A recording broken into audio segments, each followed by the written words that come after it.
السلام عليكم ورحمة الله وبركاته. هلكني وعربسي نيوز داودير كسو دوادا warkii xilligan Arabsii News qodobadana ku soo qaadan doona waxa kamid ah dagaalka ka socda magaalada Laascaanood oo galay maalinta toddobaad ciidamada qaranka Soomaaliland oo guul ka gaaray maleeshiyaadka argagixisada taageeraysa oo halka ka dagaalamaya dowladda Soomaaliland waxay ku dhawaaqday inay kaalmo bilaadanimo gaarsiinayso dadka reer Soomaaliland ee ku barakacay magaalada Laascaanood dagaalka ka dhacaya dowladda Mareykankuna waxay sheegtay in 12 ka mid ah kooxda Al-Shabaab ku dishay duqeyn daawada qodobadaas waxay kamid yihiin kuwa aan idin hayno ee ku soo dhawaada kuwaas iyo kuwa kala faahfaahsan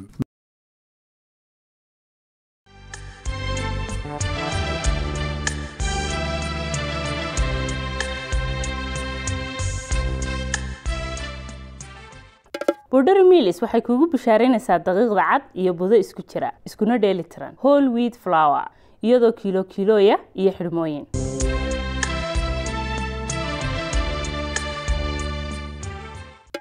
sidoo kale waxaad naga helaysaa daqiiqda cad iyadoo rufaca 12 kiilooya badh oo aad kaga raysato daqiiqdii la miisi jiray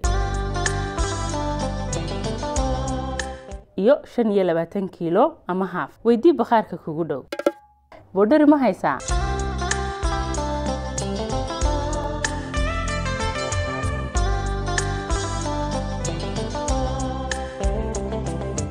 dagaalka u dhaxeeya maleeshiyaadka taageerada Kenya kooxaha argagixisada ah iyo ciidamada militariga Soomaaliland ee ka socda magaalada Laascaanood ayaa galay maalinta toddobaad iyadoo dadka magaalada ay ku weerareen dhawaaqa hubka kala duwan ee la isku adeegsanayo dagaalka ayaa saaga ka dhacay banaanka magaalada iyadoo la soo sheegayo khasaare ka dhashay wali si rasmi ah looma xaqiijin karo khasaaraha rasmiga ah ee ka dhashay dagaalka laakiin waxaa la soo sheegayaa in ciidamada qaranka Soomaaliland dhagta dhiiga u dareen taliyaashii hogaaminayay ciidamo ka yimid dhanka gobolka Mudug ee dalka Soomaaliya kuwaas oo dagaalka hab qabiil ku soo galay sidoo kale ciidamada qaranka Soomaaliland ayaa gacanta ku dhigay gaadiid dagaal kuwaas oo qaarkood uu ku rakibnaa hubka culus noocyadiisu wasaaradda arrimaha gudaha Soomaaliland oo ka hadashay dagaalkii maanta dhacay badda Soomaaliland waxay hore ugu dhawaaqday kuna celcelisay xabad joojin bilaa shuruud ah balse waxa xabad joojintii markale jabiyay kooxaha ku soo duulay nabadgelyada iyo xasiloonida magaalada Laascaanood wixii amniga ee wasaaradda arrimaha gudaha Soomaaliland mudane Cabdullaahi Xuseen Maxamed oo saxaafadda kula hadlay magaalada Hargeysa ayaa faahfaahin ka bixiyay dagaalkii saaka iyo cidda weerarka soo qaaday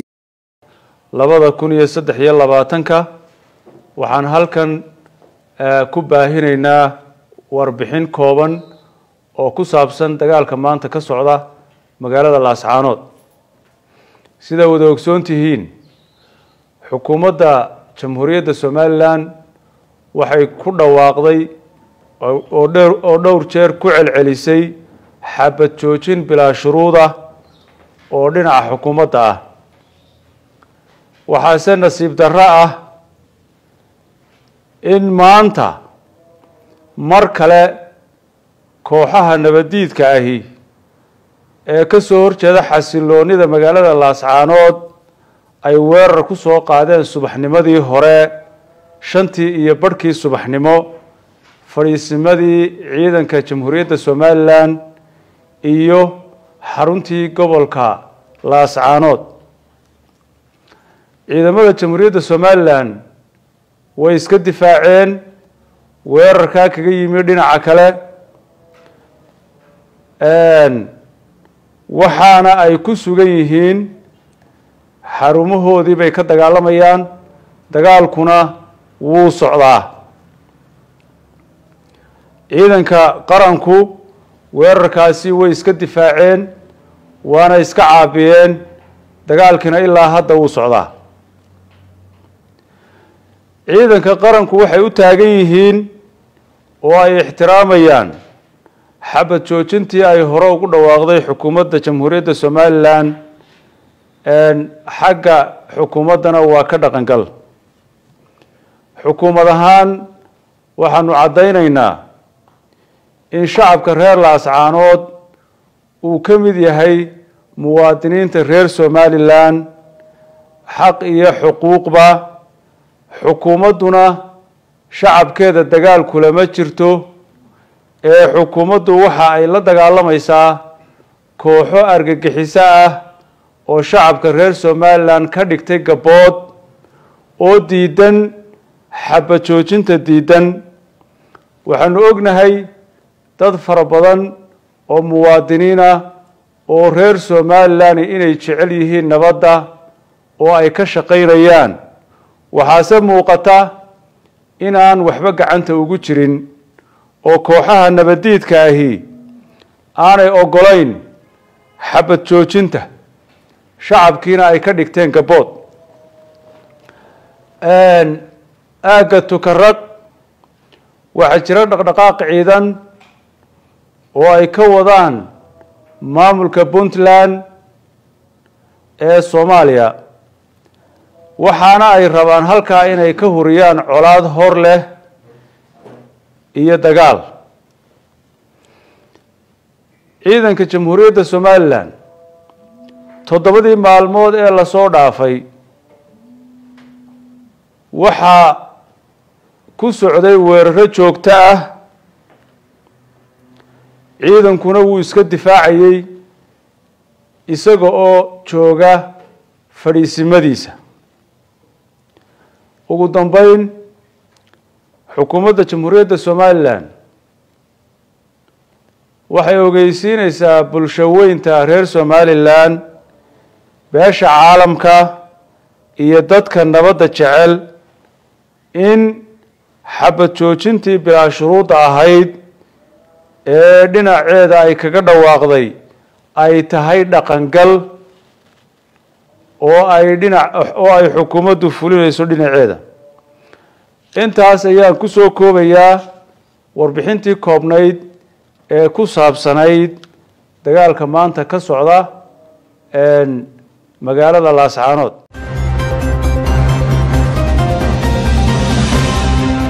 dowladda Somaliland ayaa ku dhawaaqday inay kaalmo gaarsiinayso dadka reer Somaliland ee ku barakacay dagaalka ay magaalada Laascaanood ka bilaabeen maleeshiyaadka ka amar qaadanaya garaadada isla markaana taageerada ka helaya kooxaha argagixisada ah halka ku dhumaalaysanaya gudoomiyaha hay'adda qaxootiga iyo barakacayaasha Somaliland mudane Cabdikariin Axmed Maxamed Xaniif oo shir saxaafeed ku qabtay magaalada Hargeysa ayaa ku dhawaaqay inay si degdeg ah gargaar bini'aadanimo u gaarsiinayaan dadka reer Somaliland ee ku barakacay dagaalkaasi kaalmadan ayaa lagu go'aamiyay shir maanta ka dhacay magaalada Hargeysa kaasi oo ay yeesheen mas'uuliyiinta hay'adaha qaabilsan arrimaha iyo hay'adaha gargaarka ee dalka ku sugan halkan waxaa saaka dawladda Jamhuuriyadda Somaliland ay ugu yeedhay oo ay ka wakiil yihiin wasaaradda arrimaha gudaha agaasimaha guud ee wasaaradda arrimaha gudaha wasiirka wasaaradda qorsheynta qaranka wasiirka horumarinta maaliyadda iyo gudoomiyaha hay'adda maareynta masiibooyinka wasiirka wasaaradda ganacsiga oo hawl yar baxay iminka iyo hay'adda NDRA waxaan u yeedhnay wasaaka halkan aanu kula shirnay hay'adaha qaramada midoobay hay'adaha caalamiga ah iyo kuwa wadaniga ah oo runtii aad u fara badnaa waxaa dawladdu ay ugu yeedhay inay kala hadlaan sidii ay uga wada shaqayn lahaayeen arrinta dadweynihii ama bulshadii reer Somaliland ee ka barakacday magaalada Laascaanood sidii wax loo gaarsiin lahaa ma baahiyahooda wixii suuragal looga qaban lahaa alxamdulillah si wanaagsan baa uu noogu dhacay shirkaasi shir aad u qiimo badan oo ahaa muddo badan soconayo ilaa 2 saacadood iyo siyaada waxa la isla gartay si la isla ogyahay iyo si loo midaysan yahay in dadka wax loo gaarsiiyo iyadoo ay hormood ka tahay dawladda Jamhuuriyadda Somaliland oo diyaarisay istoogii ugu horeeyay ay geynayso dadka kaga qayb qaadanayso kaalmadooda oo raashina waxa aanu isla garanay in si wada jira loo shaqeeyo xafiiskan hay'adda qaxootiga joogno xafiis xiriirka qaabilsan laga sameeyo oo ay ku wada shaqeynayaan wasaaradaha qorsheynta hay'adda NADFOR wasaaradda arrimaha gudaha hay'adda NDRA hay'adda OCHA oo xiriirka u qaabilsan qaramada midoobay hay'adaha qaramada midoobay halkan iyo hay'adaha internationalka oo iyana cid ka soo qaybinaya si dheeliya halkan in ay ugu wada shaqeeyaan oo ay qabtaan hay'aan xiriirka iyo meelaha wax la geynayo iyo isku xidhka kaalmooyinka halkan inay iyagu xafiis ku yeeshaan inta hawshan emergency-ga ay socoto. waxaan aad iyo aad ugu mahadnaqayaa runtii wasiirada iyo mas'uuliyiinta kale qaranka ee halkan jooga. waxaan aad ugu mahadnaqayaa hay'adaha kala duwan ee sida dhigaan nugul shirkan uga soo qayb galay nagu soo ajiibay kaalinta fiicanna inay ka qaadanayaan sida ugu degdega badan oo isla iminka maalmahana noogu ballan qaaday ayaanu aad iyo aad ugu mahadnaqaynaa. waa mahadsantihiin.